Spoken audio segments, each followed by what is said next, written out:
Hey guys, tonight we're plunging into the silent corridors of time, where stone pillars whisper forgotten truths and emperors live entire lives between your heartbeats.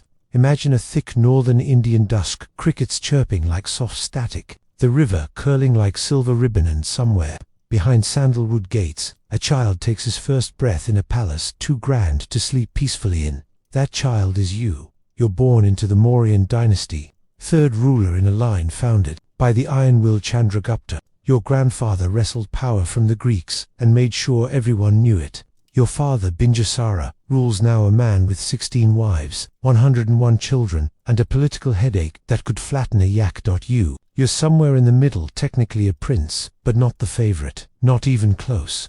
The court calls you Ashoka, but behind silk curtains, the other princes mutter things like the spare, or worse, the angry one. You're clever, brooding, and according to one servant, you bite your nails so loudly the parrots squawk in protest. You train in silence, archery in the garden, debate lessons with sleepy Brahmins, elephant taming at dawn. You're good at it all, but you lack the one trait your father seems to love, diplomacy. Instead, you ask questions like, what if justice didn't require fear? And do tigers have karma? Your tutors blink a lot, and horses. Let's talk about horses. You loathe them. You pretend it's allergies, but really, it's the I stew knowing.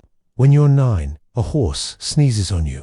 You vow to ride elephants exclusively from then on. Still, something stirs in you. Not just ambition, there's a kind of moral itch, a discontent with how the world is glued together. You watch palace guards flog a man for stealing dates, and you think, what if we asked why he stole them? But you're a child. No one asks your opinion except your mother, Sipodrangi. She's quiet, devout, and possibly the only reason you aren't already exiled. Still, palace life sharpens your edges. Sibling rivalries turn petty until they don't. Your half-brother Susima is the heir apparent, tall, smug, and annoyingly good at public speeches. He once threw your sandals in the latrine. You never forgot. By your late teens, the royal court is a place of carefully veiled threats and override your astrologers. You learn to listen more than speak, to smile without showing teeth, and to always check your food for powdered lotus root. That stuff ruins everything, and yet, you start building alliances.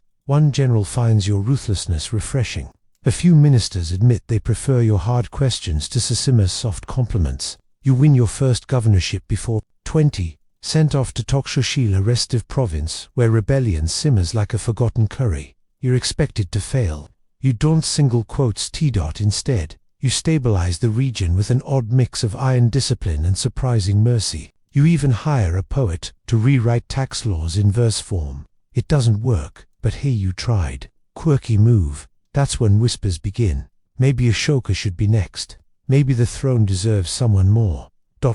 Complicated. Historians still argue whether your father truly liked you or simply feared you more than he feared your brothers. But one thing's clear, you're not staying in the shadows forever. As for you, you still don't trust horses. You don't return to Pataliputra as a hero. No, instead, you're summoned like a mosquito to a flickering oil lamp drawn in, not knowing whether it's admiration or annihilation that awaits. The court has changed since you left. Your father's older, wearier. His once black beard has streaks of ash in it now. He's leaning harder on priests and flatterers. And Susima's louder than ever. He's taken to wearing gold eyeliner. You can't tell if he's trying to intimidate or blind people into submission. You've barely bowed before the emperor when it's clear something's off. There's a performance here, a kind of dramatic tension hanging in the humid air. You know this isn't just a courtesy visit.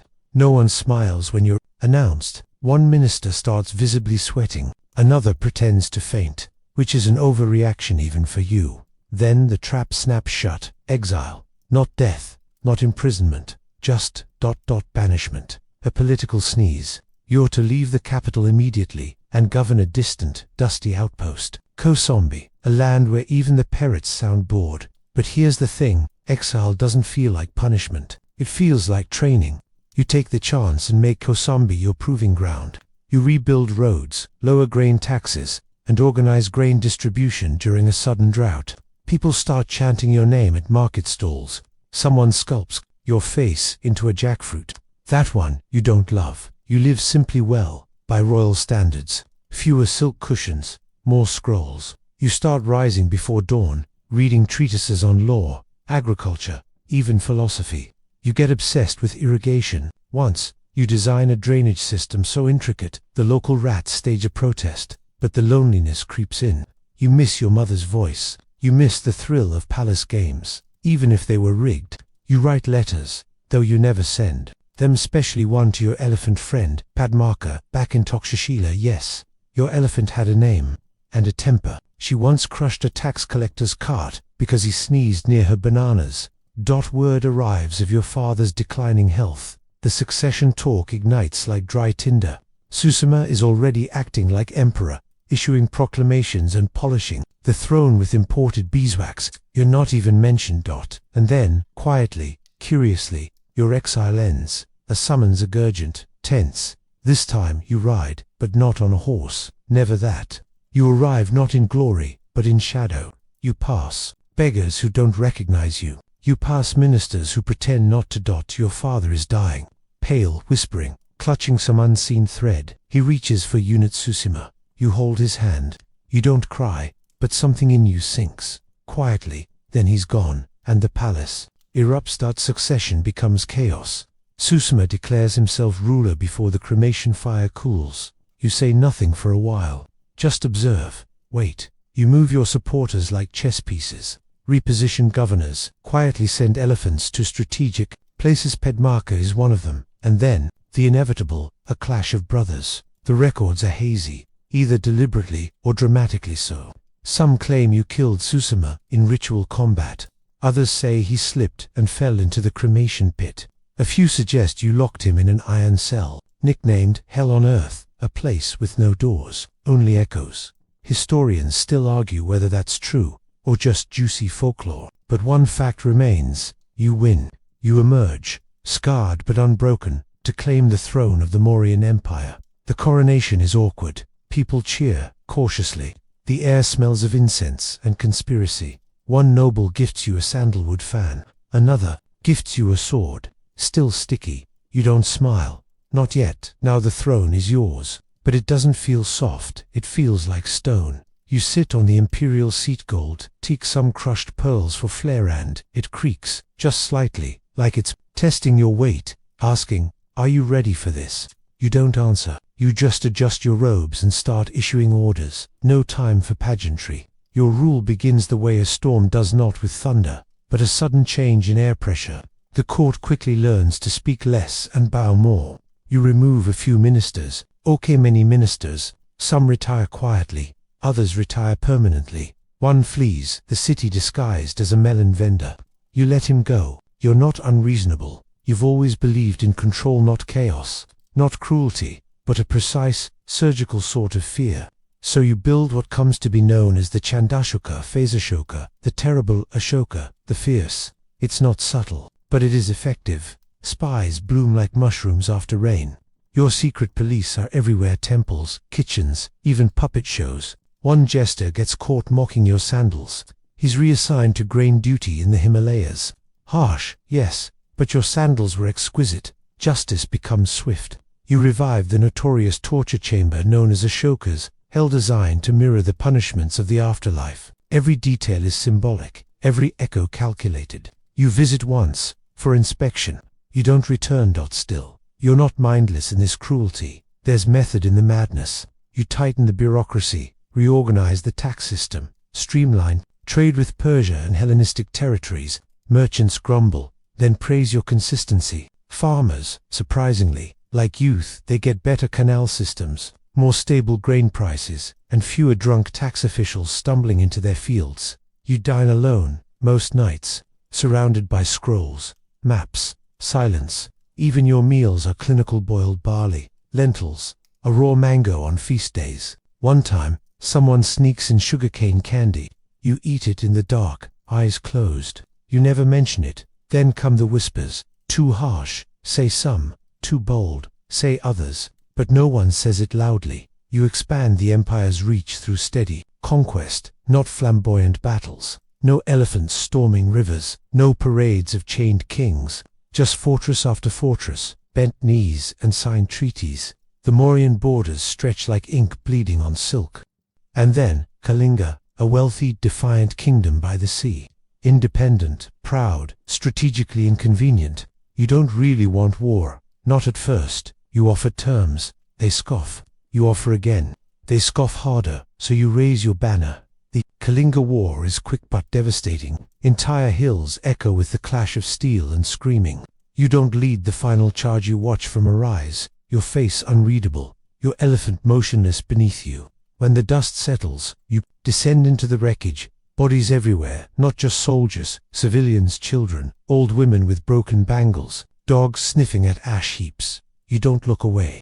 You walk through it slowly, barefoot, as if your own guilt should bruise your soles. You return to camp that night and sit by the river. No wine, no feasting, just silence, and something breaks. Not a scream, not a vow, just a long, still moment where the Emperor of India realizes he's conquered everything except himself. Historians still argue whether that moment was real, or a myth polished by later poets. But whatever happened that night, you changed. The next morning, you issue your first decree of peace. It's carved into stone, and it begins with remorse. You don't sleep much after Kalinga, not from fear. What could you possibly fear now? No, it's something heavier. You sit awake while the empire snores, reading old texts by flickering oil lamp. Your food grows simpler, your tone softer. When your advisors ask about the next campaign, you answer with a strange new phrase. We conquer not with swords, but with righteousness. One general coughs in confusion. Another quietly retires. You're not softening. Exactly. You're recalibrating. Because now, you rule by fire, but it's no longer the kind that burns flesh. It's the kind that illuminates scrolls and melts stubborn hearts. You begin what will later be called the Great Moral Campaign. And honestly, it feels harder than war. You restructure the justice system. Prisons aren't just places for punishment, now they're centers for reform. You release certain prisoners for festivals. You commute harsh sentences. You begin visiting dungeons, in disguise, speaking to inmates, asking absurd questions like, "Do you feel heard?" One prisoner suggests softer mats. You give him two. Your officials are baffled. Some wonder if you've been hexed by a village mystic. Others say you're planning something darker. But they all obey, because you still have that look. The one that says, "Don't test my," wrote the manual on pressure points. You launch a network of Dharma Mahamatra's officials, dedicated not to taxes or war, but to ethics. They travel across the empire teaching compassion, tolerance, and proper bathroom etiquette. One even starts giving hugs. He's reassigned. Your new system leaves almost no part of life untouched. Trade must be fair. Speech must be respectful. Hunting discouraged, unless the animal volunteers. They don't. Even the kitchens of the palace are ordered to reduce meat. The royal chef faints. Twice. But the most unexpected part, it works. Slowly, stubbornly, the empire begins to reflect your new image. Quieter markets, more temples, less screaming from courtyards. You walk through a village once and see children sharing mangoes without being told. You nearly cry. You don't, of course, but you nearly do. And the edicts. Oh, the edicts. You become obsessed with communication. You have your new laws carved into rock faces, cave walls, and sandstone pillars. Not in Sanskrit, but in local languages. You want everyone from the merchant to the goat herder to understand what you now believe. Your words ring out from mountainsides. All beings are my children. And yes, someone points out that includes leeches. You nod solemnly, but not everyone is on board. Historians still argue whether your reforms caused unrest in the ranks. Some say former warlords quietly plotted. Others suggest a rise in black market meat trading. A few scribes even wrote secret, satirical verses. Ashoka says, "To love the bug, but squish it not with sandal smug." You banned it, then secretly laughed. Despite all this, you're not delusional. You know you can't erase the past. Kalinga's ghosts still walk behind you. At night, you see their shadows in the garden. You stop sleeping with guards. Not because you feel safe, but because you finally understand that the real threat is in here, with you. One evening, during a royal review, you pause before a line of war elephants. They stand silent, enormous, the past made flesh. You place your hand on one's brow. Its skin is warm, rough. You whisper, "No more blood." It flaps its ear, possibly in agreement. This is the birth of Ashoka, the emperor who once ruled with fear, now governs with something far stranger: belief. You don't dream about thrones anymore. You dream about footprints in sand, about waves retreating, about the weight of silence after battle. Kalinga hasn't left you, it's woven into your veins now, and instead of hiding from it, you start weaving it into everything you do. The trauma becomes the engine, the violence becomes the turning point. It's no longer a scar, it's your compass. So, when people ask why you gave up conquest, why you stopped just when power was at its peak, you say nothing. But inside, you know the truth. You saw what victory looked like, and it disgusted you. The imperial court doesn't change overnight. Your generals twitch when you cancel military drills. Your advisors exchange knowing glances when you order funds redirected to hospitals, wells, and schools.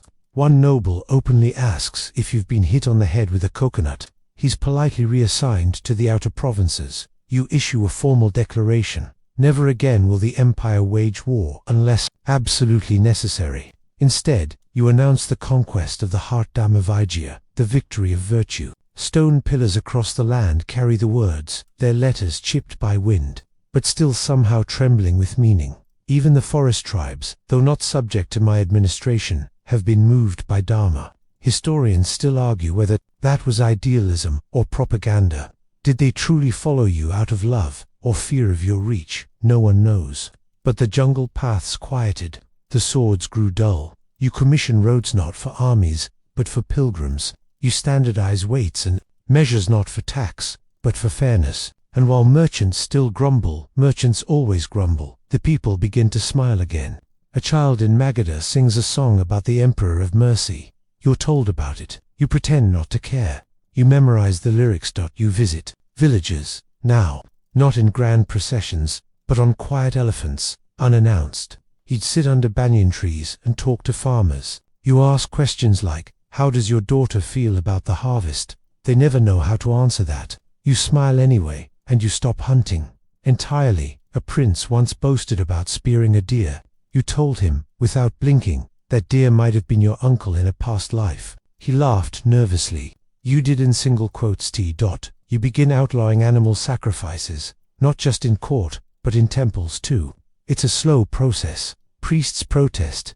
You meet with them personally, over meals of rice and boiled pumpkin, and speak in metaphors about suffering and renewal until their arguments collapse like tired umbrellas. You build hospitals for humans and animals. One monk writes to you, saying a pigeon with a broken wing received better care than a local landlord. You write back, the pigeon did not evict 3 families. And then there are the trees. Oh, the trees. You order them planted along roads, shade for travelers, fruit for the hungry, mango, neem, banyan. One minister jokes that your forestry budget exceeds your military budget.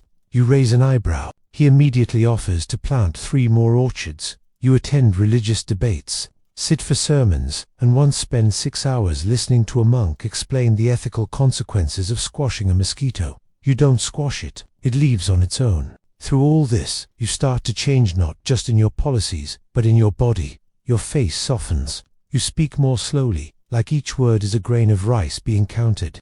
You begin wearing simpler clothes. You laugh at jokes genuinely, even if they're terrible, especially if they're terrible. But guilt never leaves. At night, it still hums just under your ribs. Kalinga remains a wound that doesn't close, only silences. But now you don't run from it. You bow to it. You let it steer you forward, because what else can you do when the blood has already been spilled, except build something worthy in its place? Your sword gathers dust, that it lies beneath layers of silk in a quiet chamber you never enter anymore. You haven't touched it in years, and honestly, you don't miss it. Instead, your hand now grips a different kind of weapon, a chisel, or rather, someone else's chisel, several hundred of them. Across the empire, retching your thoughts into the bones of the earth. You're not writing for kings. You're not writing for scribes. You're writing for the common person walking barefoot to market, for the caravan driver squinting at a rock during a water break. You want your voice to echo from mountains, forests, roadside pillars, even border outposts where the goats outnumber people. The edicts of Ashoka, as they'll be called someday, begin humbly. a few moral reminders, a few notes about compassion, but they grow, and soon, they become a network of stone monologues, your whispers carved into permanence. You order that these messages be in Prakrit, not Sanskrit. You want everyone to understand, even if the grammar gets clunky, even if the punctuation doesn't exist yet. Simplicity is the point. One inscription reads, "No living being should be harmed." Another, "Parents must be respected. Servants, treated well. Truth should be spoken." One just says, "Kindness is better than celebration." Another, "Don't argue for fun," which is awkward because that one's installed near a public debate hall. Historians still argue whether you personally dictated each edict. Some say yes, you were a micromanager with a soft spot for overkill. Others think your scribes filled in the details while you meditated with squirrels. But what's clear is this: no emperor had ever spoken so directly to so many before. Meanwhile, the Dharma Mahamantras you appointed begin crisscrossing the empire. These officials are part monk, part therapist, part government inspector. They visit temples to ensure no one's hoarding blessings, and households to encourage elder care. One gets bitten by a goose. He writes you a letter about it. You write back, "The goose was expressing attachment." Temples flourish under your rule, not just Buddhist ones. Either you protect Jains, Brahmins, Ajivikas, even some odd fire worshippers, who keep building circular shrines that confuse your engineers. You don't care. You decree tolerance, repeatedly, loudly, publicly. You believe in harmony, but you also believe in visibility. You want Dharma-right conduct, kindness, restraint, peace to be so obvious that no one can pretend they didn't notice it. So you build dharmastamas, giant moral signposts, literal monuments to doing the right thing. One has lions on top, another has geese, one has what looks like a sea cucumber, but no one talks about that one. You also issue an edict forbidding cruelty to animals during religious festivals. No sacrifices, no celebratory hunting, and definitely no catapulting goats for entertainment. That one might have been made up, but you banned it anyway. You commission rest stops along trade routes with water troughs, medical aid, and even moral booklets written in verse. One reads, "Sit with your anger, offer it tea, then release it." A traveler says it made her cry. You never meet her, but you'd have liked her. Your empire begins to feel different, softer at the edges, firmer at its heart. Is still in force, lo don't get it twisted. Thieves are punished, bribery is stomped out. One tax collector is demoted for overcharging on lentils. You had specifically said not to do that, but where once fear held everything together, now something else begins to bind the pieces. Respect, not obedience, not awe, just that slow, steady trust that maybe, just maybe, the man in charge wants you to sleep with a full belly and a clean conscience. You look out over your garden one evening, the mango trees swaying gently. You murmur, Dharma spreads slowly, like a shadow at dusk. A minister beside you sneezes. You hand him a napkin. Even that is Dharma, in a way. You used to walk past monks without noticing. Now you follow them with your eyes, wondering what truths they carry folded in their robes. You used to think of religion as ceremony-controlled, adorned, useful. But now it feels like water in your lungs and fire in your bones. Something changes in you, slow and irreversible, like honey crystallizing in a winter jar. And the source, Buddhism. Not the abstract kind, not the recited kind, but the raw, living kind. The kind that kneels beside a dying dog and calls it brother.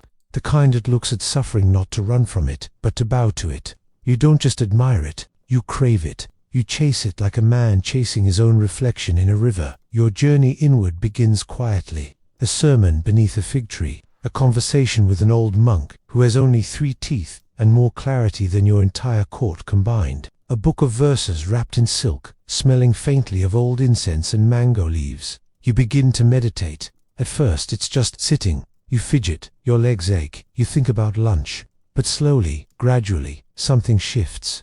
You notice your breath. You notice the sound of the wind in the palace rafters. You begin to notice you. Then come the questions, not the political ones, those are easy, but the real ones. What is self? What is permanence? What is the point of an emperor who cannot sit still for 10 minutes without thinking about elephants? Historians still argue whether you ever formally converted to Buddhism. Some say you became a devout lay follower. Others claim full initiation. The records are poetic but vague. But what's undeniable is your obsession. You fund monasteries. You invite monks to court. You appoint Buddhist advisors, translators, architects. One monk claims he saw you weeping at a recitation of the Dhammapada. You neither confirm nor deny. Soon, Buddhist influence spreads through everything you do. Your policies soften further. Your personal life changes. You give up unnecessary luxuries. You start fasting. You even begin writing verses, bad ones, according to your son. You exile him for a week as punishment. Kidding, mostly. Closing parenthesis. And then you do something no other emperor has ever done. You open the palace gates, not just metaphorically. Literally, you invite the public in. Weekly discussions, shared meals. Once a farmer debates a monk on whether potatoes are an illusion. You sit between them, sipping barley tea, smiling like a child who just discovered fireflies. You create a national Sabbath day, not for worship, but for reflection. No executions, no punishments, no unnecessary work, just silence and thought, and maybe a mango or two. You meet with rival philosophers, Jain ascetics, Brahmin scholars. One fire worshipper spends 3 hours explaining the sacred nature of toast. You thank him sincerely. But Buddhism is what reshapes your soul. You become enamored with relic shards of bone, bits of robe, whispers of the Buddha's life. You commission stupas, dome-shaped monuments in hundreds of cities. You order your envoys to retrieve sacred items from across the land. Your map becomes a treasure hunt of memory and dust. There's even a story, possibly apocryphal, definitely charming, that you once dug up the Buddha's relics just to rebury them with better ceremony. When questioned, you replied, "Dharma deserves better lighting," and your children, they notice. Some follow, some rebel. One daughter, Sangamita, becomes a nun.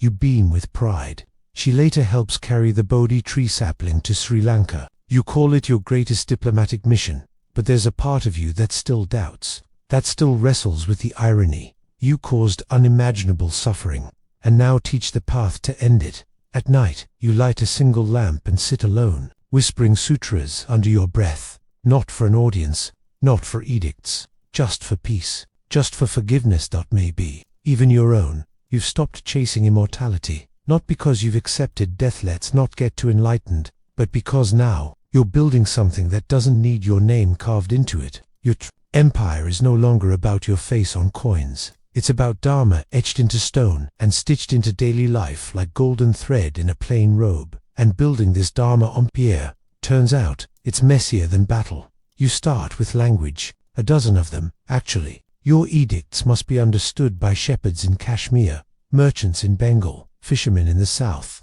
and the oddly well-dressed tax collectors in the west. So you commission translations. Teams of scribes hunch over scrolls, muttering phrases like, "Wait, how do you say compassionate justice in Dravidian dialect 3? Then come the architects. You summon the finest masons, carvers, and artists, not to build palaces or fortresses, but to build clarity. Pillars of polished sandstone rise across the empire, topped with animals chosen carefully for their symbolic power. Lions, of course, elephants obviously, bulls, geese, and even what might be a startled mongoose. If one scholar's sketch is to be believed, you personally approve the pillar designs. One morning, you spend 6 hours debating whether a lotus should face up or out. You are the emperor. This is your right. Every message chiseled into these pillars is a lesson, a nudge, a whispered reminder. Be kind.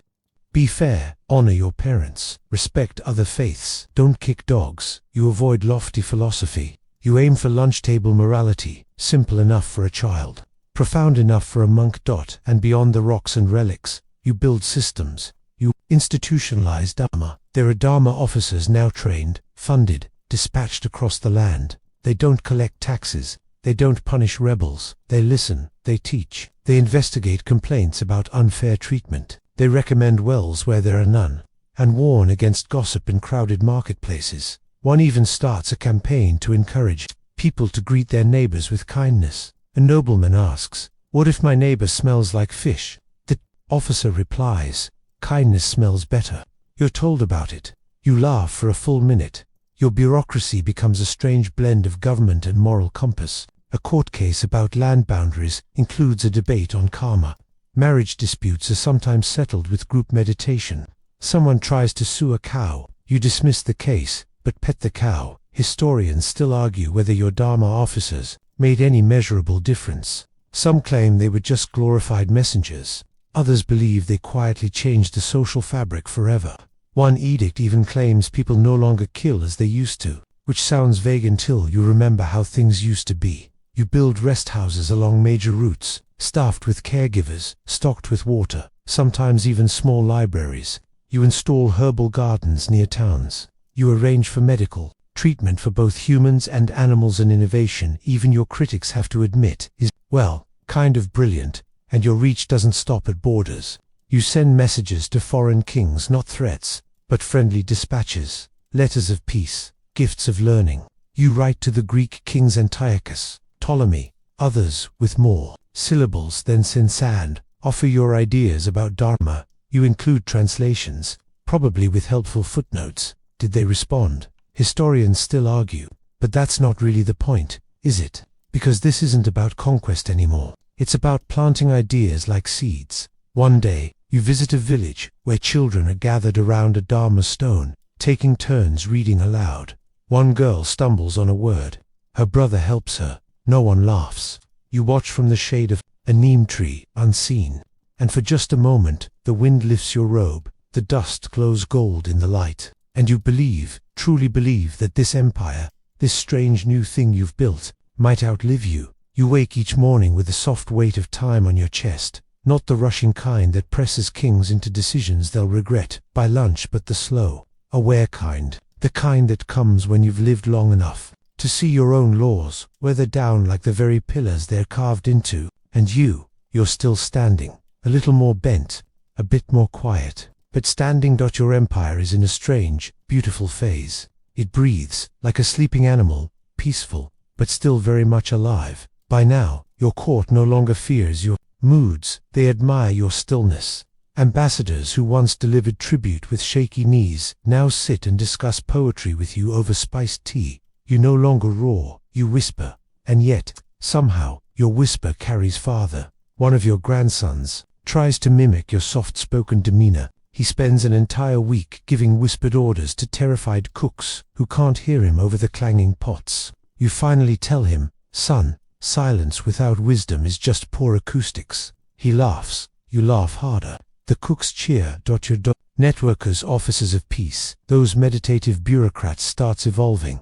Some become full-time teachers. Others settle in towns where they're most needed, resolving disputes, teaching children to read. They begin shaping culture in quiet, consistent ways. There's even a strange new practice spreading, people writing their own vignettes on palm leaves and sharing them with friends. Moral reminders like don't yell at your mother unless she starts it, and share your mangoes unless it's the last slice. You overhear two merchants arguing over the interpretation of one such leaf, and you smile. Historians still argue whether this early form of grassroots moral education ever caught on beyond a few towns, but you believe the ripple matters, not just the wave. Meanwhile, you're aging, and your gaze turns inward again.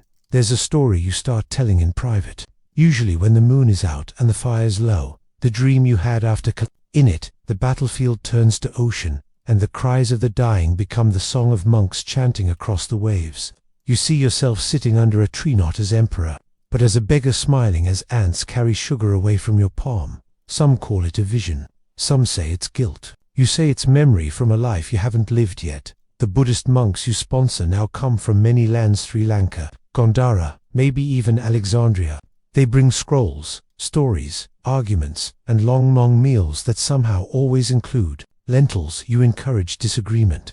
Debate sharpens truth, you say, and also, it keeps them from falling asleep during sermons. You help build monasteries, not just in India, but far beyond. The islands south of your southernmost ports, the Himalayan valleys where prayer flags flick like candlelight in the wind. You fund translators who render the teachings of the Buddha into a dozen scripts, some so obscure that only 3 people and a goat can read them. Still, you approve. Some monks ask to take the Dharma to other shores. You support it but remind them, this is not conquest, this is conversation. Bring gifts, not judgment. And if they ask you why, you always say, because even when we believe we are right, we must arrive gently. One caravan of your emissaries heads toward the east, possibly as far as Burma. Another sails west, through lands where olives grow, Did they succeed? Did they plant anything that lasted? Historians still argue, but again, you're not counting statues. You're counting footsteps, your own days slow. You begin to walk gardens more than courts. You favor mango groves, where the air smells like sun-warmed syrup and birds argue with squirrels in the trees. Sometimes, your old war horse retired, blind in one eye, fond of sweet potatoes, walks beside you. You pet him absent-mindedly and whisper, "We did okay, didn't we?" He snorts. You write less. You speak even less than that. Your final edicts are shorter, more poetic, less like instruction, more like prayer. One reads simply, "Truth is clear to those who are still. Even your enemies, what few remain, send letters of respect." One minor king sends a box of saffron and a message. "Your pillars speak better than my soldiers." You place the note under your pillow. You've gone from conqueror to philosopher king without leaving your throne. Not many can say that, and as you sit, listening to the wind thread through a row of pipal trees, you begin to believe that peace is not stillness. It's motion without harm, like a wheel that turns without crushing. You begin rising before dawn now, not to command, not to judge, not even to meditate, just to watch. Watch the sky uncurl from black to violet. Watch birds wake. Watch your shadow, long and softened by age, stretch across the courtyard tiles. There's a quiet knowing in your bones. Your time is loosening. The palace staff grows more attentive. Servants tiptoe, physicians murmur, and your cooks, the same brave souls who once feared your wrath, now slip in meals like parents feeding a child. Small, simple, soft, lentils, rice, a slice of jackfruit if your mood is good. You chuckle once when they serve it with a flower on top. Preparing for my next life already. You ask. Dharma officers visit often. They bring reports, but you wave them away. You don't need updates. You need stories. You ask each one, "Tell me what you saw." And so they do. Stories spill across your lap like pebbles in a bowl. A widow who turned her home into a reading hut for children. A butcher who stopped slaughtering and began growing lotus. A village that painted your edicts into murals so their elders could remember them better. You listen with your eyes closed. You nod slowly. That, you whisper, is governance. Your children visit, some hesitant, others bold. They each want something: advice, reassurance, forgiveness, or simply to be seen. You give what you can. You leave the rest to time. One son offers to build a temple in your name. You ask him instead to build a library. Legacy, you say, should be something others can argue with. You spend more time with the monks now. One, in particular, a wiry, soft-voiced traveler from the northwest, becomes your companion in silence. He doesn't flatter, he doesn't preach, he just sits. Sometimes he hums, sometimes he carves walking sticks out of sandalwood. You like him. One day he asks, "What do you regret?" And you reply, without blinking, that I ever believed fear could plant anything but thorns. That night, you sleep deeply. In dreams, you walk a road of stone and mango petals. On either side, lions kneel, not roar. A child no more than 10 takes your hand and says, "Tell it again, the story of Kalinga." And you do. In the dream, your voice doesn't shake. Back in the waking world, a scribe asks to begin drafting your final inscription. You pause. Finality no longer interests you. Instead, you dictate something stranger. Not a proclamation, not a law, just a note. I am not the man I was. I am not even the man I tried to become. I am only what remains after the storms. Walk gently here. He hesitates. Your Majesty, what should we title this? You think for a moment, then call it a footprint. The elephants are quiet now. No more processions, no more armies. Just aging beasts with graying trunks who are content to nap beneath banyan trees. One of them was born the same year you conquered Kalinga. Now he walks with a limp. You feed him banana slices and apologize again. In your final weeks, rumors swirl that you've renounced the throne and are retreating to a cave. Not true, but you smile at the idea. You do ask to move to a smaller residency, quiet hall near the river, with wide windows and a garden of neem trees. It's here that you write your last letter. Not an edict, not a command, just a letter, to no one in particular. If you find this, know that it is possible to become something better than what you began as. That pain can ripen. That even in power, softness is not weakness. Be still when you can. Listen to the wind. And if you ever stand before war, choose the story that leads to less ruin. You seal it, place it in a stone box. Some say it was lost. Some say it's buried beneath your favorite mango tree. No one knows for sure. You pass without spectacle, no fanfare, no long speeches, no imperial funeral pyres, just a slow exhale, a wind through pipal leaves, a final hush in the corridors of your home. And your ashes, scattered, yes, divided into many places, some in stupas, some in rivers, maybe a pinch in the soil beneath those pillars still standing today. But you are not in the stones, you are in the silence between them. They say that after you left the world, your empire paused. For days, no horns were blown, no drums were struck, even the messengers rode slower, as though sound itself wished to honor silence. You had not left behind a golden age of wealth or military conquest. You had left behind something stranger, fragile, unseen, stitched into stone and breath, and memory, a philosophy, maybe, a warning, a possibility. The ministers, of course, scrambled. Without you, who would arbitrate disputes between monastic councils and local governors, who would fund new stupas, or inspect the veterinary clinics you insisted be kept cleaner than some temples. And the court, it grew colder. Your sons and grandsons, though intelligent, lacked your particular weight. Some wished to undo your reforms, others to capitalize on them. A few genuinely tried to follow your example, but struggled to balance dharma with court politics and hungry generals. Still, the edicts remained. There they wetched in stone, set in roadsides, carved into cave walls and city gates. The words did not vanish. They echoed. Travelers would pause beneath them, reading aloud in dialects barely resembling your court tongue. Monks would memorize them. Farmers would touch them for luck. And in time, they became ordinary, familiar, a part of the landscape. One day, decades later, a trader asked his son, who was Ashoka, and the boy answered, a name on the rocks. Even so, the name endured. Beyond borders, beyond belief systems, beyond empire. Buddhist pilgrims from Sri Lanka carried your story in palm leaf manuscripts. Traders took your legacy north, where monks in saffron cloaks repeated your name in valleys. The wind barely reached. Artists began painting scenes from your life. Young Ashoka, under a tree.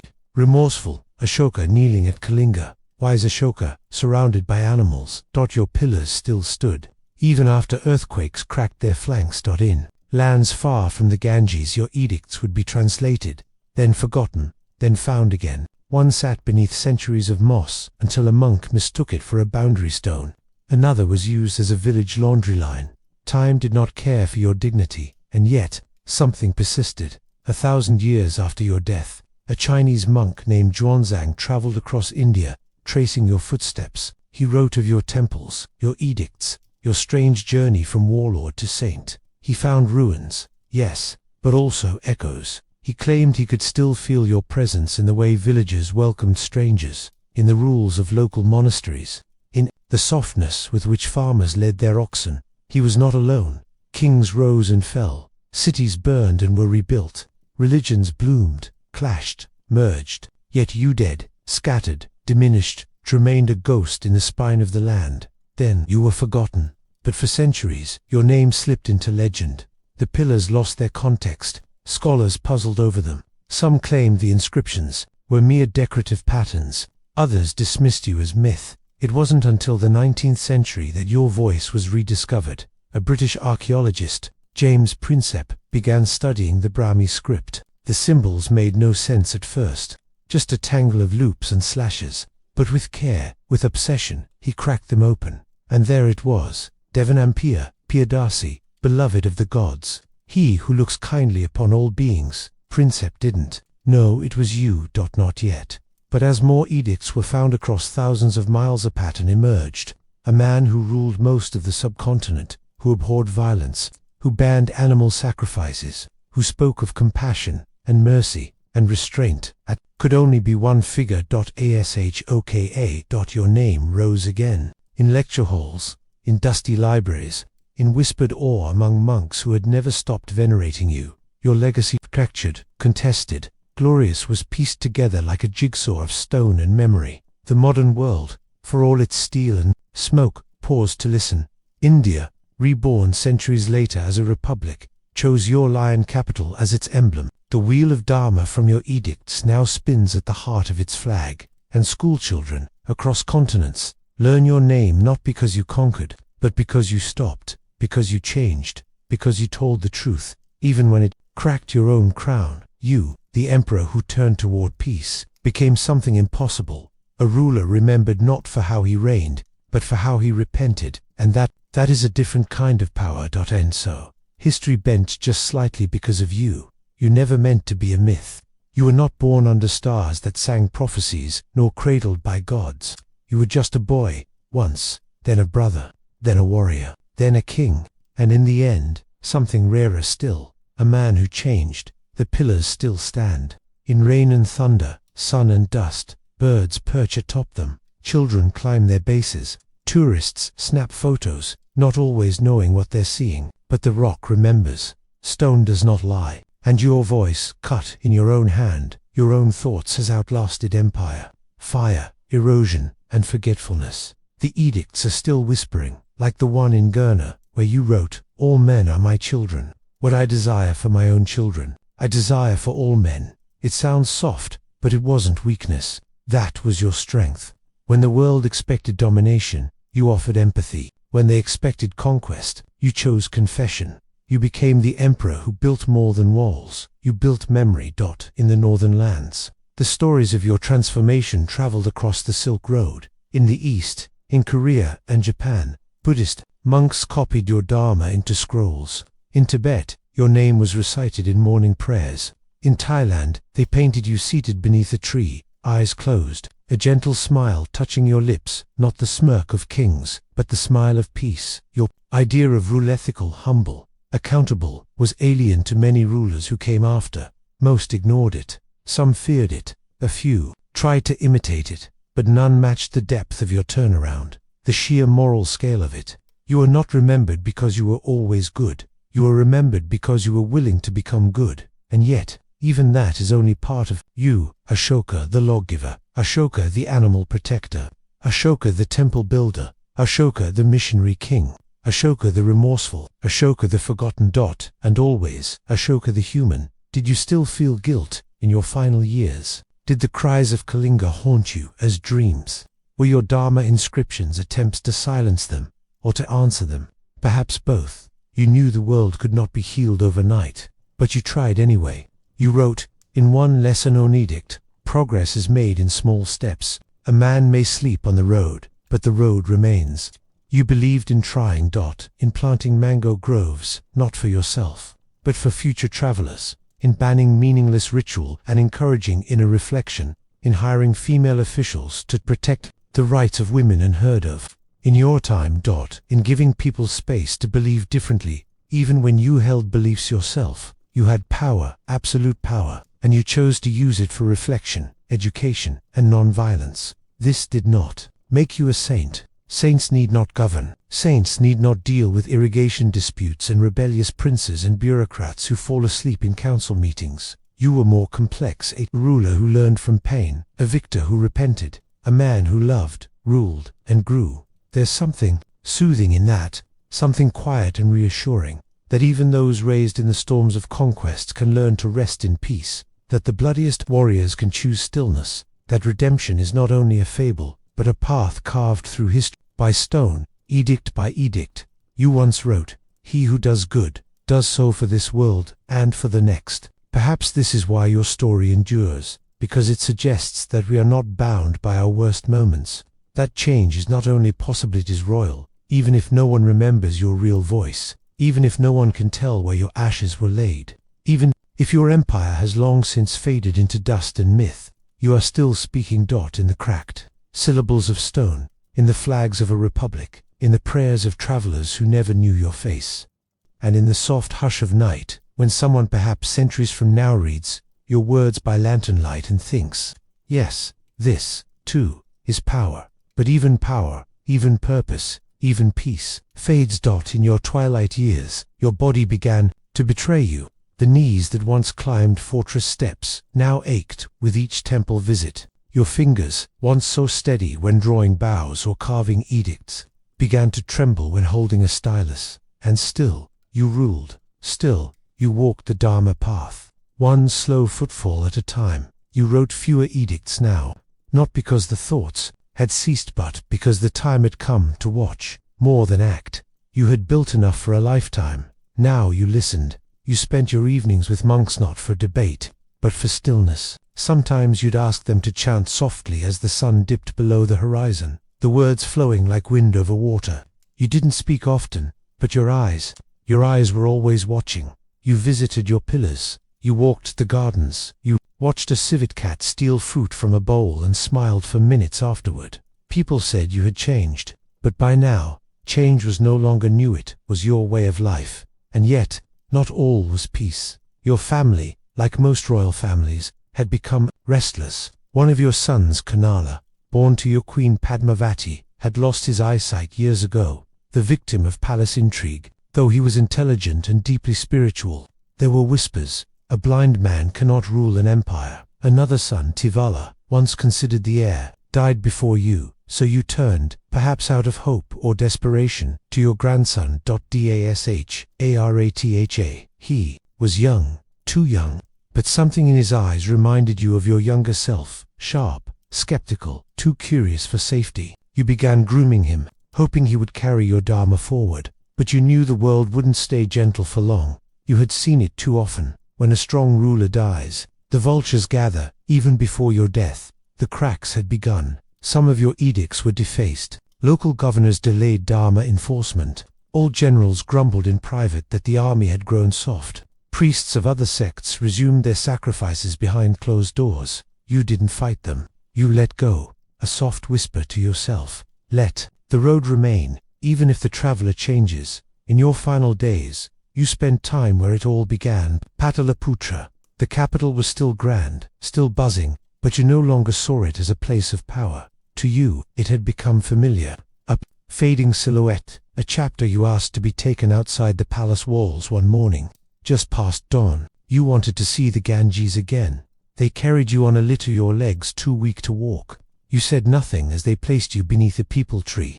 The river shimmered, as if it too remembered. You closed your eyes, you whispered, "All men are my children." Not a prayer, not a command, just a goodbye. They say you passed gently, your breathing slow, like waves against the shore. No thunder, no prophecies, no divine signs, just peace. But what came after that is where the strange part begins. For a time, your dynasty stumbled on. Dasharatha ruled in your name.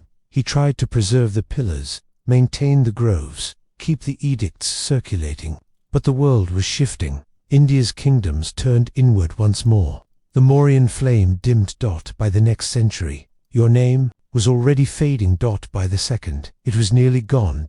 And for over 1,000 years, you became a shadow. Your pillars stood, weather-worn and cracked, but no one knew who built them. Your name was erased from memory, even by those who knelt beside your works. The Dharma wheels turned, without their craftsmen, but then like the wheel returning to its origin, you were found again. A British scholar, James Prinsep, in the 1830s, was deciphering strange inscriptions on stone. They appeared everywhere across the subcontinent. Gurna, Delhi, Dolly, Sanchi, written in a long-lost script. Brahmi. The inscriptions were signed, every time, by a name he could not place. Devanam, the beloved of the gods, he who looks with kindness. Prinsep, puzzled. Who was this forgotten emperor? And then the fragments aligned. The records of Buddhist monks, the legends in Sri Lanka, the Chinese traveler Faxian's writings, and the truth re-emerged that it was you. Ashoka, the king who had disappeared into stone and come back through silence. The rediscovery sent ripples through India. Your pillars were studied, your edicts translated, your message reconsidered. And in 1947, when India achieved independence, its leaders searched for a symbol not of war or conquest or foreign glory but of moral power, of resilience, of vision. That they chose you. The Ashoka chakra, the wheel of Dharma from your edicts, now sits at the center of India's flag. Your lion capital, the one from Sarnath, became the national emblem, and your legacy, once forgotten, now frames the soul of a nation. Few rulers are ever rediscovered. Fewer still are chosen again, and only a handful are loved more centuries after death than in their own lifetime.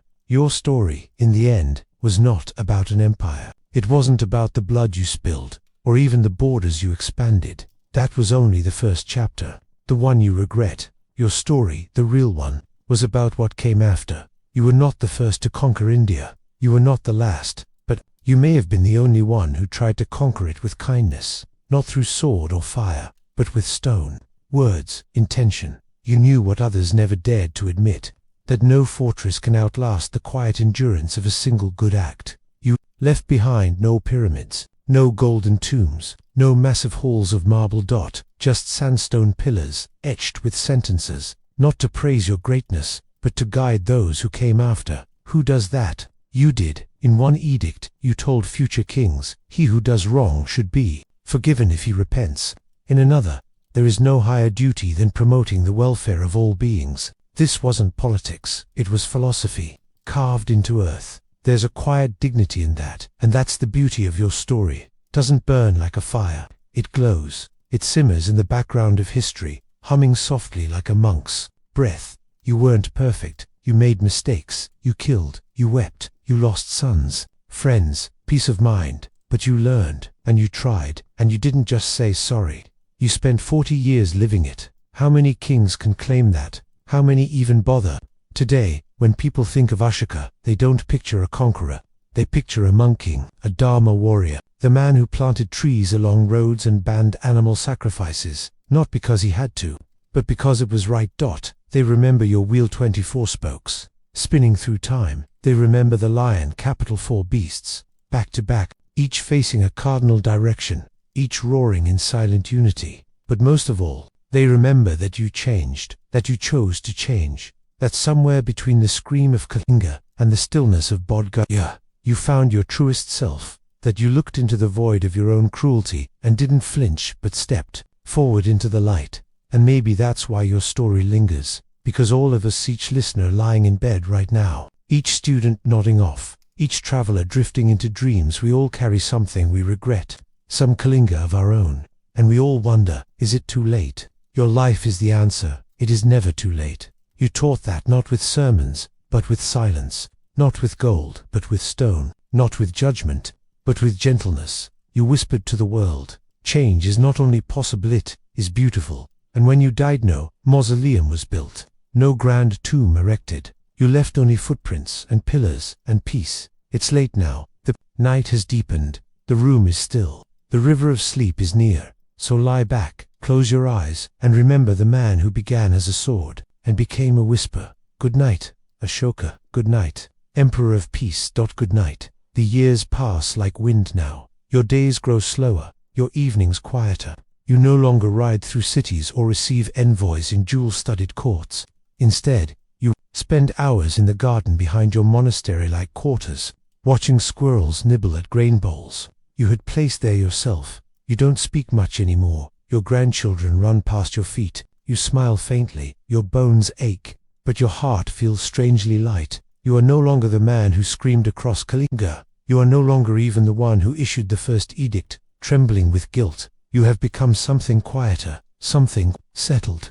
Even your dreams have changed.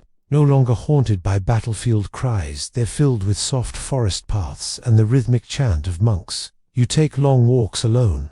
Occasionally, you pause by one of your own pillars, as if visiting an old friend. You run your hand across the lettering, nod once, and move on. When your time finally comes, it's not dramatic. No thunder, no eclipses, no comets. Just a slow fading like candlelight pulling back into the wick. And yet something remains. A warmth, a trace, a soft glow in the dark. You see, your story didn't end with your breath. It scattered into every traveler who rested beneath your shade trees, every villager who read your words carved into stone, every animal that was spared in your name. It's in the wheel on India's flag today. It's in school children whispering your name in morning assemblies. It's in every tired soul wondering, in the stillness of night, if they too can change. And maybe now, here in this room, you feel it too. That hush, that calm. That peace. The world moves on, but you remain, not as a king, not as a warrior, but as a memory, a breath, a lesson. And so now, as your eyes grow heavier and the night deepens, I want you to let go just a little more. Let go of the guilt you've been holding. Let go of the questions you've been turning over in your mind. You've walked far enough. You've made your peace. You've carved your truth into the bedrock of time. So take a slow, deep breath. Let the air cool your lungs. Let the silence wrap around you like silk. Let the echoes of Ashoka's whispers guide you gently into sleep. Because here, tonight, in this stillness, you are safe. You are forgiven. You are home. Now that we've journeyed through the long, winding corridors of Emperor Ashoka's life, from blood-soaked battlefields to sun-dappled monastery courtyards, it's time to let everything soften. Your mind can loosen its grip. Let each thought drift like a lotus petal on a still pond. There's nowhere left to be, nothing left to fix, no more lessons to absorb, just stillness. The names, the dates, the edicts, they can all fade now, gently. You've heard them, you've held them, and now you can let them go. Feel the edges of the world begin to blur, the corners of the room dim just a little more. Maybe you hear your own heartbeat or the low hush of a ceiling fan. Maybe it's just silence. Whatever surrounds you, lean into it. Let it cradle you. Think of Ashoka one last time, not as an emperor, not even as a man, but as a story. One that rose, faltered, wept, changed, and faded, as all stories do, as all people do, as you, too, will many years from now, after a life lived fully, with love and regret, and everything in between. Now draw in a breath through your nose, slow and deep. Hold it, and let it fall from your lips like a sigh. There, let the weight leave your shoulders. Let your limbs sink into the bed. Let your breathing slow to a whisper. You did well today. You've earned your rest. Let the soft hum of history surround you like a blanket. Let your thoughts scatter like leaves, and let sleep rise to meet you, quiet, sure, and gentle. Good night. Sleep deeply. You're home now. You're safe. And Ashoka's whisper fades with you into the quiet.